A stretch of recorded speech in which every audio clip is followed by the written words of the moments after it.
مولا علی کو حضور نے بلایا، فرمایا علی جاؤ روضہ خاک ہوتے ایک جگہ دا نا ہے،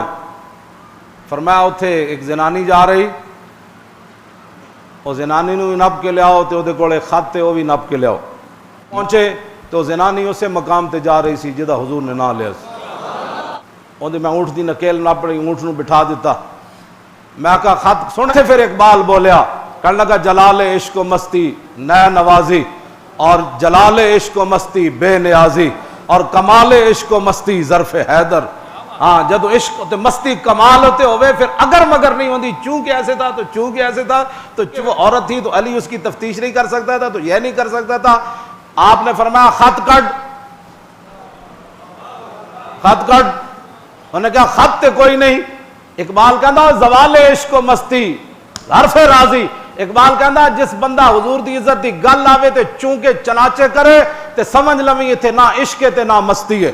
اے جھوٹ مارنا میں عاشق رسول ہاں۔ کہندا عشق و مستی ہے وے، سامنے زنانی کھڑی ہوئے کہے میرے کول خط کوئی نہیں، تے علی مرتضیٰ ہے نہ کون چلو عورت ہے، علی مرتضیٰ نے فرمایا خط کڈ، انہوں نے کہا خط تے کوئی نہیں۔ مولا علی گل کی فرمائی مولانا، مولا علی فرمایا میں علی کھڑا ہے تیرے سامنے، آخر تے پھر فرمایا لنقتلن کے، تے فرمایا جے میں نے ٹکڑے کر کے تیرے ڈڈ جو ہی کڈنا پیا نا تے علی تیرے ٹکڑے کر کے بھی خط کڈے گا، اس لیے کہ میرے آقا نے فرمایا خط تیرے پاس ہے۔